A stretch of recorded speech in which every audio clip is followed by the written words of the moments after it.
ஸ்டாலின் போட்ட அதிரடியான உத்தரவு. முதலமைச்சரே, ஒரு மாநிலத்தின் முதலமைச்சரே இன்னொரு மாநிலத்தின் முதலமைச்சருக்காக விடுதலையா? பாரதிய ஜனதா கட்சி சில விதமான விஷயங்களை செய்யறதுக்கு எந்த அளவிற்கு பாத்தீங்கன்னா விக்டரிய பண்ண முடியுமோ எல்லாத்தையுமே ரொம்ப ரொம்ப சுலபமா பாத்தீங்கன்னா பண்ணிக்கிட்டு இருக்கிறாங்க. இதனுடைய சூழ்நிலையின் தொடர்ச்சியாக ஸ்டாலின் ஒரு அதிரடியான உத்தரவு ஒன்றை போட்டிருப்பதாக தகவல்கள் என்பது நமக்கு கிடைக்க பெற்றிருக்கிறது. 2024ஆம் ஆண்டு நாடாளுமன்றத்துடைய தேர்தல் முடிவுகள் உங்களுக்கு தெரியும் அப்படின்னு நினைக்கிறேன். எந்த அளவிற்கு யாருக்கு ஒரு சாதகமான ஒரு முடிவு, ரொம்ப ரொம்ப சாதகமான முடிவு வந்தது அப்படின்னு சொல்லிட்டு எழுதி கொடுத்து சிறைக்கு சென்றார்.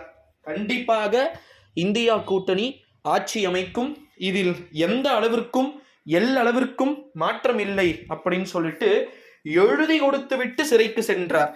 ஆனால் அப்பொழுது எல்லாருமே சிரிச்சாங்க, வாய்ப்பில்லை, 100 தொகுதிகள் கூட வெற்றி அடைவதற்கான சான்சஸ் கிடையாது அப்படின்னு சொல்லிட்டு சொல்லப்பட்டிருந்த ஒரு சூழ்நிலையிலே கண்டிப்பாக ஸ்டாலின் போட்ட ஒரு அதிரடியான உத்தரவு என்ன அப்படின்னு பார்த்தீங்கன்னா பல்வேறு விதமான விஷயங்கள் இருக்கிறது.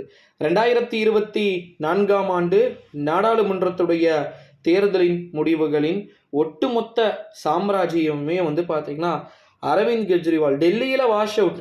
ஓகேங்களா, இல்லைன்னு சொல்லல, டெல்லியில் totally wash out in Arvind Kejriwal. But Arvind Kejriwal இவ்வளவு டோட்டலாக பார்த்தீங்கன்னா வாஷ் அவுட் ஆனாலும் கூட டோட்டலாகவே கதைகள் என்பது முடிந்து இருக்கிறது அப்படின்னே சொல்லலாம் நண்பர்களே. நீங்கள் கேட்கலாம், என்ன ஆனது, எப்படிப்பட்ட விஷயங்கள் நகர்ந்து கொண்டு இருக்கிறது அப்படின்னு சொல்லிட்டு வேணா நீங்கள் கண்டிப்பாக கேட்கலாம். ஆனால் ஸ்டாலினை பொறுத்த வரைக்கும் அவர் டெபுட்டி சீஃப் மினிஸ்டராக இருந்தாலும் சரி, இல்லை சீஃப் மினிஸ்டராக இருந்தாலும் சரி, அவரால் என்ன முடியுமோ அதை பண்ணிட்டு இருக்கிறார். கண்டிப்பாக 100% அதை அவர் சில விதமான விஷயங்களில் காட்டி கொடுத்து கொண்டிருக்கிறார் அப்படின்றத நம்ம பல்வேறு விதமான தகவல்களின் மூலமாகவே அறியவே முடிகிறது.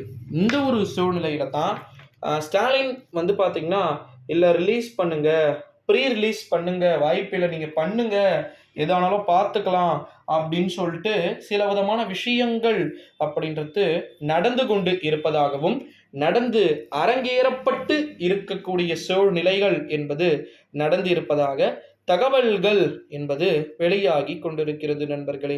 இந்த ஒரு சூழ்நிலையில தான் 2024ஆம் ஆண்டு நாடாளுமன்றத்துடைய தேர்தல் முடிவுகள் அப்படின்றது அடுத்தடுத்த விஷயங்கள் அப்படின்றது பகிர்ந்தளிக்கப்பட்டிருக்கக்கூடிய சூழ்நிலையிலே என்ன மாதிரியான டாக்ஸ் போயிட்டு இருக்குன்றத நம்ம வெயிட் பண்ணி தான் பார்க்கணும் நண்பர்களே. இந்த வீடியோவை உங்கள் ஃப்ரெண்ட்ஸ் அண்ட் ஃபேமிலிஸ்க்கு மோஸ்ட்லி ஷேர் பண்ணிக்குமாறு